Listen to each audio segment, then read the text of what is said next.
Love being able to highlight happenings in and around the business community, and there's no better resource to do that than the Springfield Business Journal, and Michelle Ownbey standing by with the SBJ. She's the publisher, and she's got her finger on the pulse of Springfield's business community. Michelle, thanks for taking time with us.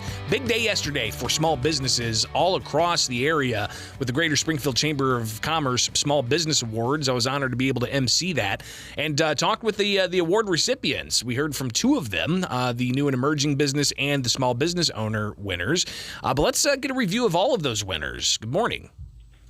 Yes, good morning, Greg. It was a very nice event, and you had to do some heavy lifting there. You were up on stage for a long time. So. And it was a little hot, too. I thankfully I had a napkin. I could, pad my forehead a bit. But yes, I was actually seated with Brandy Fletcher of Bees Creative Studios, who won the New and Emerging Business of the Year award. Brandy's an interesting story. I've interviewed her a couple times now for Biz Bites. First, when she opened her initial location right there on South MacArthur next to Penny Lane, and then less than a year later, I think about 9 months, she was already moving to a bigger space on Wabash. We talked to her again after the business relocated and expanded, so knew she had a lot of good things going on, and apparently other people think so too. So good to see her recognized. Absolutely. Then of course Wade Kamen, Wild Birds Unlimited. That's a very familiar name to a lot of folks because he's been active in the community for a long time, and he was recognized with Small Business Owner of the Year. I have to say, if there was an award for best speech, I think it would have gone to Len Namovich of Primo Designs. He won the Lifetime Award. Well, what was funny was everybody else who won, they got up there and they didn't have anything prepared. That was a different story altogether for Leonard. He quickly pulled out a piece of paper and he was ready to go.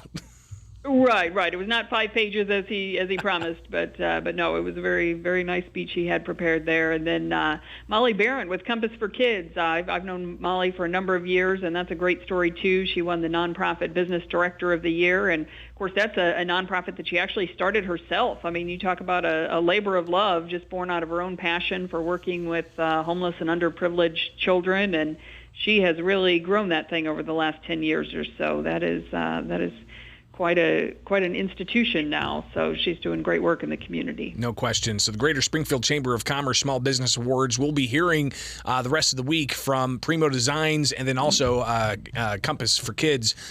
So be tuned in for that. Those interviews, we'll have those throughout the rest of the week here with Springfield's Morning News. But Michelle, not the only thing happening in the business community. Something else. People who are looking to manage their wealth. They are going to have a new option here in Springfield. Yeah, and this is kind of part of the ripple effects from something we talked about last week, which was the transition of Marine Bank merging into Morton Community Bank. That was just finalized as of June 9th. But two big names from their wealth management department, Annette McClure and Dallas Lee Whitaker, have actually left the bank, and now they've gone out and opened up a Springfield office for Terrell and Company. And I didn't realize this, but after chatting with both of them last week, I got a little bit of the backstory. So Terrell and Company was the partner with Marine Bank for their wealth management division, but then when the merger happened, Morton Community Bank, of course, they're pretty big, widespread. They already have their own wealth management partner, and Annette and Dallas just felt like their clients would want to continue to work with the same people, same faces and relationships and all that, and so they decided to continue the partnership with Terrell and Company.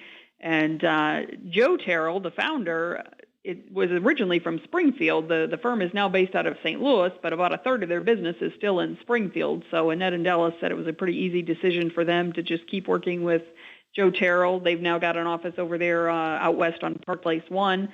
So again, I suspect a lot of their clients will come with them and remain loyal as part of that transition. Now, we also like to hear about when, businesses are running into problems, just to give people an idea of, how the landscape looks. And looks like a retailer is running into some problems here in Springfield and across the country. Tell us about David's Bridal. Yeah, and unfortunately, I don't think we've seen the last of the COVID fallout. It seems like we've been talking about a lot of these national chains, Bed Bath & Beyond, Tuesday Morning. We've touched on a number of them just in the last few months, and now David's Bridal has filed for bankruptcy. Of course, this is the national parent company. And what's a little interesting is on their website, there's a statement from the CEO and all that, and they're indicating that the stores, don't panic. The stores are going to remain open and operational. You'll still be able to get services and pick up your wedding gowns and all that kind of thing. But a closing sign has appeared on the Springfield location specifying that it's that store only. So for whatever reason, our local store has been targeted for closure. I'm hearing that June 27th is going to be the last day of operations for the Springfield store, but good luck getting a hold of anybody at corporate to confirm that, because they've laid off 9,000 of their 10,000 employees. So I can tell you there's not a whole lot of people left to answer the phone and respond to emails. That's pretty incredible. And that's just some of what you'll find with the Springfield Business Journal, regularly published. Michelle, how can people get their hands on it? Well, if you go to springfieldbusinessjournal.com, you can sign up for Biz Bites. That's our weekly newsletter that's free of charge and comes out on Wednesday afternoons with a roundup of what's going on in the business community. Or, of course, you can also sign up for the print edition and get that delivered directly to your home or office. Michelle Ownbey, publisher of the Springfield Business Journal, greatly appreciate your time as always each and every week, and we'll chat next week. Thanks, Greg. It is Springfield's Morning News on